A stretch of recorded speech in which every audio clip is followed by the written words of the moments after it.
علی بھائی to begin with, آپ عوامی نمائندے ہیں، آپ لوگوں کا ووٹ لے کر آئے ہوئے ہیں. جو حالیہ پیٹرول والا جو ایشو ہوا ہے اس میں عوام کی طرف سے یعنی اکراس پارٹی لائنز بڑا شدید رد عمل آیا ہے، تو اس کو کیسے کہ بہتر ہینڈل کیا جا سکتا تھا اس ایشو کو؟ بسم اللہ الرحمن الرحیم، اللہم صلی وسلم وبارک علی سیدنا محمد رسول اللہ صلی اللہ علیہ وآلہ وسلم. واہ خورشید صاحب، یہ ایشو ایک ایسا اٹھا جس میں میں سمجھتا ہوں کہ ایک بار پھر یہ بات ہم سب کے سامنے آئی کہ پچھلے 45 یا 70 سال اگر نہ کہیں تو پچھلے 45-40 سال میں پاکستان میں مافیاز ہر جگہ انٹرنچ ہو چکے ہیں، اور ہر جگہ جہاں بھی آپ عوام کو کوئی فائدہ دینے کی کوشش کرتے ہیں تو وہ سر اٹھاتے ہیں اور آپ کے سامنے ایک دیوار بناتے ہیں. عارضی طور پہ ان کو ایک وقتی جیت بھی ہو سکتی ہے، لیکن آخری جیت پاکستان کی عوام کی ہوگی. ماضی میں ایسا ہوا فواد صاحب کے قیمتوں جو ہے پیٹرول کی، فیول کی دنیا میں جب کم ہوئی تو پاکستان کی حکومتوں نے یا تو وہ پراپر ٹرانسفر فلی کیا نہیں، اور کیا بھی تو بہت کم اور زیادہ اپنے پاس رکھا تھا کہ اپنا خزانہ، اس کا جو بھی خسارہ ہے اس کو کم کیا جا سکے. عمران خان صاحب کو یہ تجویز دی گئی اس وقت کہ اگر ہم بھی اس کو اپنے پاس ہی رکھیں تاکہ کووڈ کے زمانے میں جو ہمارا ایکسٹرا خرچہ ہو رہا ہے اس کو کم کیا جا سکے، تو خان صاحب نے مناسب سمجھا کہ نہیں، چونکہ قیمتیں عالمی مارکیٹ میں کم ہوئی ہیں تو یہ جو ایڈوانٹیج ہے وہ بھی عوام کو پاس آن ہونا چاہیے. اور جب یہ قیمتیں کم کی گئی تو مجھے یاد ہے کہ اس کے ویری نیکسٹ کیبنٹ میٹنگ میں انہوں نے بہت سختی سے یہ ہدایات بھی دی کہ جب قیمتیں ہم نے کم کر دی ہیں تو صوبوں میں جو چیف سیکرٹریز ہیں، وزرائے اعلیٰ ہیں، وہ کیوں اس بات میں کامیاب ابھی تک نہیں ہو سکے پورے پاکستان میں کہ قیمتیں کم ہو جائیں. اس پہ کافی ڈیبیٹ ڈسکشن بھی ہوئی کہ میجسٹریسی کا نظام جو ہے یا ڈپٹی کمشنری کا جو نظام ہے اس میں قیمتیں، پرائس لسٹیں چیک کرنا اور پرائس کمیٹیز کا قیام، ان چیزوں پہ فوکس کیا گیا. ان دنوں میں جو مافیا نے پیٹرول جو ہے ذخیرہ اندوزی کرنے کی کوشش کی. اب یہ جب دوبارہ یہ پرائس بڑھنے کی وجہ آپ کو پتہ ہے کیونکہ انٹرنیشنل مارکیٹ میں جو ہے وہ بڑھی ہیں، حالانکہ ہماری خواہش تو یہ تھی کہ نہ بڑھتی کم از کم بجٹ کے دوران. تو میں یہ سمجھتا ہوں کہ آپ کا یہ سوال اپنی جگہ ہے کہ بہتر ہینڈل کیا جا سکتا تھا، لیکن عمران خان صاحب کی خواہش تھی کہ عوام کو ہم یہ ایڈوانٹیج ٹرانسفر کریں تاکہ ان کو قیمت بھی تیل کی کم ملے اور قیمتیں بھی کم ہوں. لیکن اس طرح سے ایگزیکٹلی نہ ہوگا جس کا یہ جو پنگ پونگ بنا ہوا ہے کہ ایک دم قیمتیں کم، ایک دم زیادہ، پوری معیشت ہل جاتی ہے. جب پیٹرول پرائسز کم ہوئی تھیں تو آپ لوگوں نے کہا تھا کہ اس کا ریلیف ملے گا عوام کو، مہنگائی میں کمی ہوگی، 1 روپے سے آپ لوگ کہہ رہے تھے اتنا امپیکٹ آ جائے گا. اب جب 25 روپے بڑھیں گے ایک ساتھ، صرف پیٹرول نہیں ہے، اس سے ساری چیزیں جڑی ہوئی ہیں، پھر آپ کی ٹرانسپورٹیشن بڑھ جائے گی، باقی چیزیں، آپ کی بجلی مہنگی ہو جائے گی، ایوری تھنگ وڈ گو اپ. مہنگائی کا پھر ایک طوفان آ جائے گا. کہہ رہے کہ بجٹ کے بعد اپوزیشن کہتی ہے منی بجٹ لے کر آ گئے. تو یہ تو چیلنجز بڑھتے جا رہے ہیں آپ لوگوں کے لیے.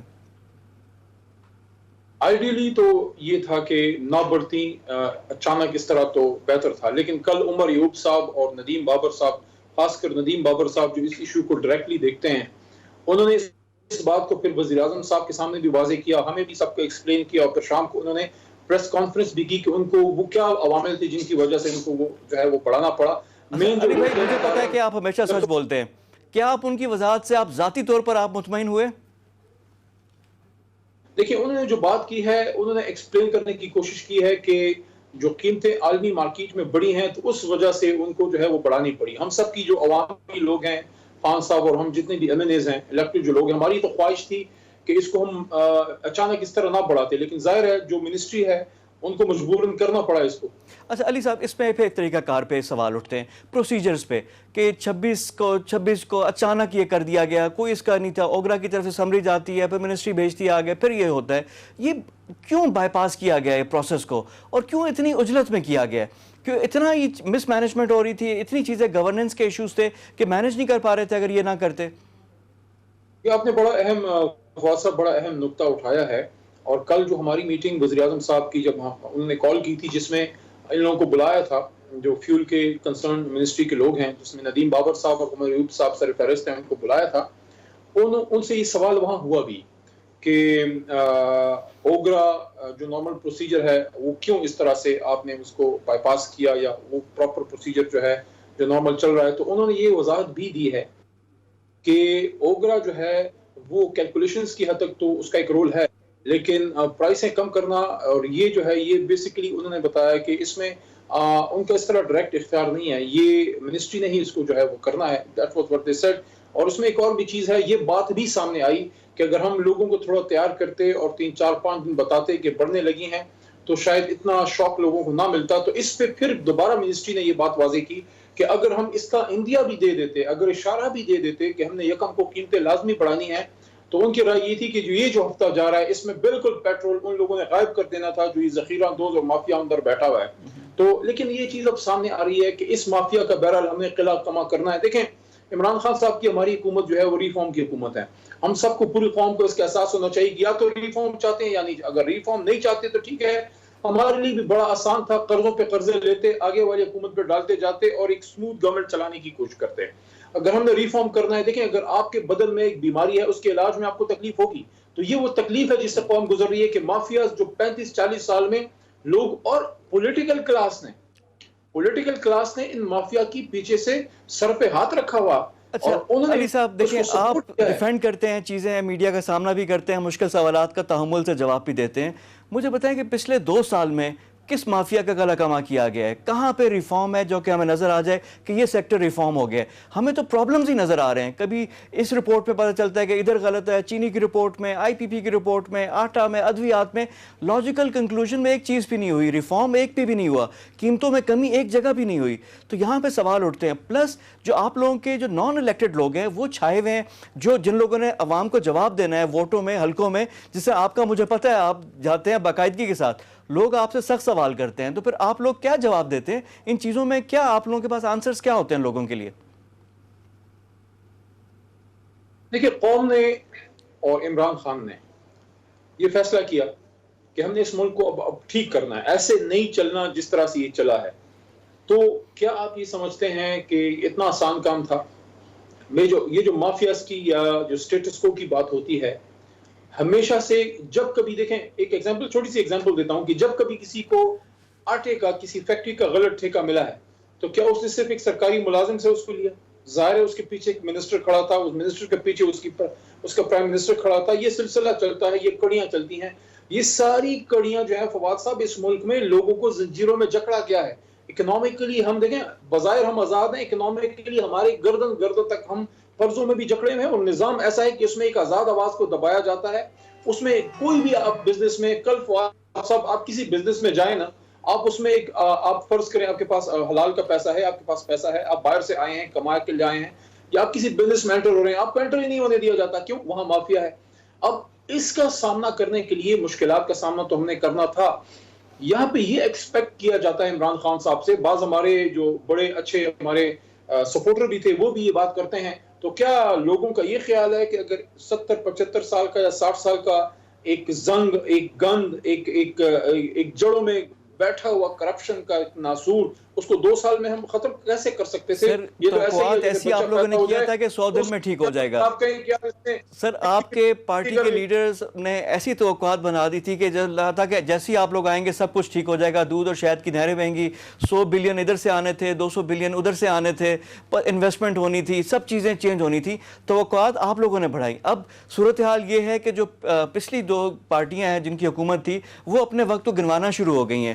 تو یہ تو لمحہ فکری ہے آپ لوگوں کے لیے, انٹرنل جو کور کمیٹی ہے, تھنک ٹینک ہے, اس کے لیے بھی آپ ہو جانا چاہیے. اور یہ جو 6 مہینے والی بات ہے, یہ واقعی 6 مہینے آپ لوگوں کے پاس ہیں ڈو اور ڈائی کرنے, ٹائم ہے جو شروع ہو گیا؟ صاحب 2 سوال آپ نے پوچھے ہیں. پہلے سوال کا میں آپ کو پہلے جواب دے دیتا ہوں کہ جو اپوزیشن نے رولا ڈالا ہوا ہے, اپوزیشن نے رولا ڈالنا ہی ہے. جن لوگوں نے اس ملک کو اس نہج تک پہنچایا ہے, کیا وجہ ہے کہ کسی آدمی کا, ایک آدمی وزیر اعظم بنتا ہے, اس کا سٹیل کا بزنس دن دگنی رات چگنی ترقی کرتا ہے, اور پاکستان سٹیل کا بٹھا بیٹھ رہا ہے. وہ پاکستان سٹیل جو صرف ہمارا نہیں, اس ایشیا کا فخر تھا. پی آئی اے صرف پاکستان کا نہیں, ایشیا کے لیے ایک اعزاز کی بات تھی کہ امریکہ اور برٹش ایئر ویز کا اور امریکن ایئر لائنز کا جواب دے رہے تھے. ٹھیک ہے سر, تو یہ کیوں نیچے گیا؟ تو اب یہاں پہ میرا ایک بڑا ہی میں عزت سے میں سوال ان لوگوں سے کرتا ہوں جو میری بات ابھی سن رہے ہوں گے, کہ جن لوگوں نے, آپ لوگوں نے تباہ کیا, what were the steps which People's Party and Muslim League Nawaz took to resurrect all this dilemma? یہ جو کرپشن کا, لیکن وہ کیوں کرتے جنہوں نے اس کو کیا؟ میں جو آپ نے دوسرا بھی سوال کیا اس کا بھی جواب دیتا ہوں. اس سوال کے ساتھ میں ایک نقطہ جوڑتا ہوں کہ میں یہ سمجھتا ہوں کہ اگر کسی کا یہ خیال ہے کہ 5 سال میں پورا پاکستان بالکل ٹھیک ہو جائے گا، وہ ممکن نہیں ہے.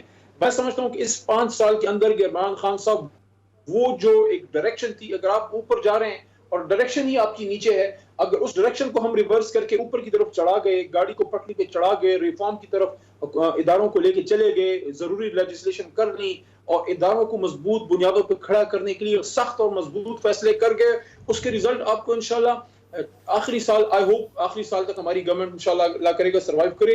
میری امید ہے کہ اگر ہم یہ سخت فیصلے کر گئے اور آخری سال آپ کو اپورڈ ٹرینڈ اور آپ کو ایک، لیکن اس کے بعد اس کو ایک کنٹینیوٹی چاہیے ہوگی. جو سخت فیصلے ہم کریں، جو ریفارم کے فیصلے ہم کریں، چاہے ہماری حکومت ہو یا نہ ہو، اللہ کو پتہ ہے کس کی حکومت آنی ہے، ہماری دوبارہ آنی ہے، کس کی آنی ہے. لیکن میری یہ درخواست ہوگی کہ جو عمران خان پاکستان کو اب وہ جس گند کی طرف ہم گئے تھے اس سے اٹھانے کی کوشش کر رہے ہیں، تو اس کو پھر اس سفر کو جاری رکھنے دیا جائے. دوسری بات یہ ہے جو 5 مہینے کی آپ نے بات کی ہے، میں اس کابینہ میٹنگ میں موجود تھا جس میں خان صاحب نے یہ بات کی. پروبیبلی فواد صاحب، ہمارے جو چودھری فواد صاحب ہیں، شاید ان کی بات کو لوگوں نے پراپر سمجھا نہیں یا وہ سمجھا نہیں پائے. میں جو سمجھا تھا وہ یہ تھی کہ خان صاحب نے یہ بات کی تھی کہ جو آئی ایم ایف کے ساتھ ہم آئی ایم ایف پروگرام میں گئے ہیں، 5-6 مہینے بعد ہماری اب یہاں سے ریٹرنز جانی شروع ہونی ہے، کیونکہ ہم نے جو پیسہ لیا واپس تو دینا ہے نا. کوئی ہمارے مطلب ہے کوئی دادا کا کوئی وراثت تو نہیں تھی جو ہمیں انہوں نے دی ہے. تو ان کا یہ تھا کہ جو 5-6 مہینے بعد ہم نے ریٹرن دینی ہے، ان پیسوں کو واپس ہم نے سٹارٹ کرنے دینا ہے. تو بیچ کا جو 5-6 مہینے کا کوشن پیریڈ ہمارے پاس ابھی فسکل ایک موجود ہے، اس دوران ہمارے وزراء اور ہماری کابینہ اور ہماری حکومت کوشش کرے کہ اپنے آپ کو اٹھائے، زیادہ محنت کرے، تاکہ 5 مہینے بعد جب واپسی کا سفر شروع ہو، پیسے واپس کرنے لگیں، تو تب تک ہم اتنا کام کر چکے ہوں کہ ہم پہ پھر دوبارہ وہ بوجھ خزانے پہ نہ پڑے. میں تو اس کو اس طرح سمجھا تھا، مجھے نہیں پتا کہ 5-6 مہینے کا ٹائم جو ہے، ٹائم تو اللہ دیتا ہے اور اللہ ہی اقتدار میں لاتا ہے اور اللہ ہی اقتدار سے نکالتا ہے. وجوہات چاہے جو بھی ہوں، علی صاحب اسی سے میرا نیکسٹ سوال ہے کہ جو جی پلیز کمپلیٹ کر لیں پھر میں سوال کروں گا. بس صرف یہ میں کہہ رہا تھا کہ باوجود اس کے کہ جو بھی حکومت ہوتی ہے، ادارے اس کے ساتھ کھڑے ہوتے ہیں، ادارے اس کو جو ہے وہ سپورٹ کرتے ہیں اور ادارے حکومت کا ہی ایک حصہ ہوتے ہیں. یہ لوگ پتہ نہیں کیوں اس طرح کی باتیں کرتے ہیں. مجھے آج تک نہیں سمجھ آئی کہ پاکستان کے کس ادارے نے آج تک کسی وزیر اعظم کو اس بات سے روکا ہے کہ آپ ہیلتھ ریفارمز نہ کریں، آپ سستی دوائیاں نہ پرووائڈ کریں، آپ جو ہے ذخیرہ اندوزی پہ کریک ڈاؤن نہ کریں، آپ ایجوکیشن ریفارمز نہ کریں، اور آپ جو ہے پاکستان میں انڈسٹریل ریفارمز نہ کریں، آپ پاکستان میں ایگریکلچر جو ہماری ریڑھ کی ہڈی ہے، آپ ایگریکلچر پہ فوکس کر کے ان کو انسینٹیو نہ دیں. کس نے روکا ہے؟ یہ ویسے ہی ہم نے ڈول ڈالا ہوتا ہے جب اپنی ناکامی کا ہر کسی کو ایک ولن چاہیے.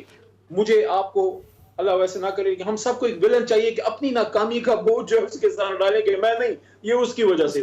اچھا علی صاحب، جو آپ بات کر رہے تھے اس سے میرا ایک سوال تھا کہ جو وزراء کے غیر ذمہ دارانہ بیانات ہیں کہ جو جہاں پہ نہیں بھی بولنا ہوتا ہے نا، بول کر ایک نیا ایک ایشو کریٹ کر دیتے ہیں. فواد چودھری کا جو بھی نیت تھی ان کی، لیکن ایک اچھی تھرتلی مچا دی انہوں نے. پھر جو غلام سرور خان صاحب ہیں، انہوں نے جو بات کی ہے اس سے پاکستان کی انٹرنیشنل کمیونٹی میں پی آئی کی پائلٹس کی اگر جعلی ڈگری کارروائی کریں، اس کا اتنا ڈھنڈورا پیٹا کہ انٹرنیشنل چینلز اس کو کور کر رہے ہیں، ہمارے پائلٹس کے، ہمارے پاکستان کی کریڈیبلٹی کریڈینشلز پہ سوال اٹھ گئے. تو ان کو بھی ذرا کچھ ایک نگاہ ادھر بھی. فواد خورشید صاحب، میں تو اس طریقے انصاف میں ایک ویژن کے تحت آیا نا. میں پتہ نہیں اور لوگوں کو مجھے نہیں پتا، لیکن میں جب جوائن کیا، کیونکہ میں ایک پروفیشنل آدمی ہوں، میں سول انجینئر ہوں، میں ایڈوکیٹ ہوں، وکیل، میں میری وکالت تھی جب میں جوائن کیا، تو میرے لیے بڑا فیصلہ تھا، کیونکہ ایک قلم والا آدمی اپنی فیلڈ کو ایک دم سوئچ کر کے اگر آپ ادھر آ رہے ہیں، کیونکہ بیک گراؤنڈ میں سیاست تھی. دادا میرے نے اللہ کی مغفرت کرے پیر محمد صاحب، تو وہ جناح صاحب کے زمانے میں قائد اعظم کے ساتھ وہ ایک ورکر کی طرح سے، ہم عمران خان کے ساتھ ورکر کی طرح، تو پاکستان بنانے کی موومنٹ میں تھے. پالیٹکس میں ایک بیک گراؤنڈ تھا، اس وجہ سے میں آیا. تو میں استخارہ کر کے آیا کہ یا اللہ، میں اپنی میرے پاس یونیورسٹی آف لنڈن کی لاء کی ڈگری سول انجینئرنگ پشاور سے کی. اس میں بڑی محنت چاہیے ہوتی ہے، اگر آپ ایک پروفیشن چھوڑ کے ادھر آ رہے ہیں تو ایک بڑا فیصلہ تھا میرے لیے، وہ پاکستان کے لیے ہم نے کیا. میں تو اس کو اپنی جماعت کو اس طرح سمجھتا ہوں اور کہ ایک نظریاتی جماعت ایک گھر کی طرح ہوتی ہے. گھر میں فواد آپ اپنے بڑے بھائی سے بھی لڑتے ہیں، کبھی آپ کی والد سے بھی سخت تلخ کلامی ہو جاتی ہے، کبھی والد آپ کو ڈانٹ دیتا ہے، آپ کچھ دیر ناراض بھی رہتے ہیں، لیکن گھر کے جھگڑے، گھر کے مسائل باہر لے کے نہیں جاتے. آپ گھر کے مسائل گھر میں حل کرتے ہیں، کیونکہ اگر گھر کے مسائل باہر لے کے جائیں گے تو اسے پھر گھر پہ مسائل ہوں گے. میں سمجھتا ہوں کہ کوئی بھی اگر سنجیدہ اور میچور پولیٹیکل ورکر ہے وہ کبھی انٹرنل پارٹی ایشوز باہر نہیں لے کے جاتا جب تک اس کے باہر لے جانے میں اپنا کوئی پرسنل موٹیو نہ ہو. نمبر 1. نمبر 2, میں یہ سمجھتا ہوں, افسوس کی بات ہے, میں کبھی اس طرح بیٹھ کے اپنے کولیگز کے نام بھی نہیں لیتا, نہ آج میں نے لیا ہے نہ میں کسی کا لوں گا نام, لیکن میں یہ سمجھتا ہوں کہ ہم تحریک انصاف کے کیبنٹ ممبرز کو سوچنا چاہیے کہ پیپلز پارٹی اور نون لیگ والے اپنے ڈس آنےسٹ لیڈر کو جو ہے وہ لوگوں سے بچا کے رکھتے تھے اور اس کو ڈیفینڈ کر سکتے تھے. ہم اپنے آنےسٹ اور ایماندار لیڈر کو کیوں نہیں ڈیفینڈ کر پا رہے؟ ہمیں اپنی صفوں میں دیکھنا چاہیے کہ کیا ہم اس مقصد کی طرف جا رہے ہیں جس پہ عمران خان ہمیں لے کے جا رہے تھے. میں یہ سمجھتا ہوں فواد صاحب, عمران خان صاحب میں لاکھ خامیاں ہوں گی, اس آدمی کے دل میں پاکستان کا درد ہے, وہ پاکستان کے لیے کرنے آیا ہے اور 70 سال تقریباً ان کی عمر نزدیک ہے. اس کے بعد انہوں نے کون سا پیسہ کمانا ہے, کون سے انہوں نے محل کھڑے کرنے ہیں. ایک آدمی ہے, مجھے آج بھی ایک بات مجھے یاد آئی, بچپن میں ایک مووی دیکھی تھی سنجے دت کی, سڑک, بڑی اچھی مووی تھی اس زمانے کی. تو اس میں وہ ایک گانے کا ایک چھوٹا سا حصہ تھا کہ یاد کرتے ہیں ہمیں لوگ کیوں مرنے کے بعد. تو پھر اگر مرنے کے بعد عمران خان صاحب کی قدر کرنی ہے ہم سب نے, تو میں سمجھتا ہوں کہ اللہ کے ایک ولی ہمیں مل گیا ہے جس کو ہم سے کچھ نہیں چاہیے, ملک کے لیے وہ کچھ کر رہا ہے, تو ہم سب کو اس کو سپورٹ کرنا چاہیے. ہاں, لیکن 5 سال بعد اگر ہم ان اہداف کو ٹچ بھی نہ کر سکے, اگر ان اہداف کو ٹچ نہ کر سکے, میں سمجھتا ہوں پھر ہمیں دوبارہ ووٹ کے لیے یا اس کے لیے بالکل آپ منتخب نہ کریں. لیکن یہ حق ہے عمران خان صاحب کا کہ اتنی کرپٹ اشرافیہ کے بعد اگر ایک ایماندار آدمی اور ایک سسٹم کا آؤٹ سائڈر, یعنی کہ میں مجھے دیکھ لیں یا میرے ساتھ جو ہمارے اور ینگ لاٹ آئی تھی یا خان صاحب کو خود دیکھ لیں, we are outsiders for this political system. Ali صاحب, لوگوں کو رزلٹ چاہیے, لوگ چاہ رہے ہیں کہ آن گراؤنڈ چیزیں ہیں. ایمانداری پہ کوئی سوال نہیں اٹھا رہا, ڈیلیوری پہ سر, ایمانداری پہ کوئی کوشچن نہیں ہے, ڈیلیوری پہ سوال ہیں. اور وہ اب لوگ چاہ رہے ہیں کیونکہ صبر کا پیمانہ لبریز ہو گیا ہے. اب 2 سال ہو گئے, پہلا سال تو گزر گئے پچھلے حکومت کی, اب 2 سال تو اب آپ لوگوں کی حکومت. اور جو گروپ بندی کی باتیں ہیں کہ جی اس کا گروپ اس کا گروپ, یہ اس سے ناراض وہ اس سے ناراض, اس طرح کی باتیں آتی ہیں تو لوگوں میں تھوڑی سی مایوسی پھیلتی ہے کہ ایک لیڈر جو اپنی ٹیم کو نہیں کنٹرول کر سکتا, باقی ملک کو کیا کرے گا؟ مافیاز کے سامنے اگر گھٹنے ہی ٹیکنے ہیں تو پھر تو اللہ ہی حافظ ہے.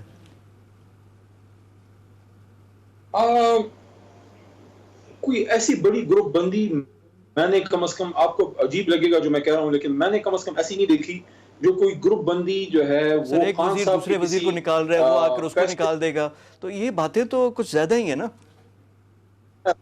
میں عرض کرتا ہوں ایسی کوئی گروپ بندی میں نے کم از کم میرے سامنے نہیں ہے جس میں خان صاحب کا کوئی فیصلہ یا ہماری پارٹی کا کوئی مینیفیسٹو اس سے ہرٹ ہوتا ہو. باقی جب آپ بڑی پولیٹیکل پارٹیز میں ہوتے ہیں تو آپ لوگوں کے پارٹی کے اندر ضروری نہیں ہوتا سب کے نظریات اور شخصیات ایک جیسے ہوں. جو تھوڑا مذہبی رجحان رکھتے ہیں وہ شام کو کہیں اور بیٹھتے ہیں, جو تھوڑا لبرل ہوتے ہیں وہ کوئی اور بات کرتے ہیں. لیکن میں سمجھتا ہوں کہ اوور آل پارٹی کی ہماری تمام ٹاپ قیادت جو ہے ان ایشوز پہ ایک ہے, تھوڑے بہت مسائل رہتے ہیں, لیکن اصل میں یہاں تھوڑی سی میچورٹی ہے کہ مسلم لیگ نون یا پیپلز پارٹی کا اگر آپ دیکھ لیں اندر ان کی بے شمار مخالفت تھی لیکن وہ باہر نہیں آتی تھی. یعنی یہ پارٹی میں آپ کہہ رہے ہیں. اچھا علی صاحب, آپ وزیر برائے پارلیمانی امور بھی ہیں, بجٹ پاس ہو جائے گا آسانی سے؟ کل ہم نے کٹ موشنز کلیئر کر دیے ہیں اور 4 دن میں ہم نے 8 وزارتوں کے کٹ موشنز, اس میں ایک تو میری پارلیمانی امور کے نیچے جو آتی ہے کیبنٹ ڈویژن میرے منسٹری کے نیچے آتی ہے, وہ سب سے ہم نے پہلے اس سے سٹارٹ لیا, پھر ریلوے کا کیا.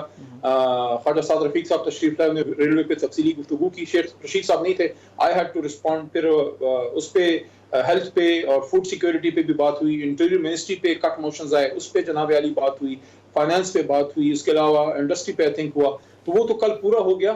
اب صرف 2 دن رہتے ہیں, منڈے کو پیر والے دن انشاءاللہ فائنانس بل اللہ کے کرم سے پاس ہوگا, اللہ کرائے گا, اور ٹیوزڈے کو جو ہے سپلیمنٹری آتا ہے تو وہ بھی انشاءاللہ پاس ہو جائے گا. 2 دن رہتے ہیں, باقی تو اللہ کا کرم ہوا ہے. آئی ایم ہوپ فل انشاءاللہ خیریت سے پاس ہوگا. سر بہت شکریہ آپ کے ٹائم کا, thank you very much for your time. Ali Muhammad Khan.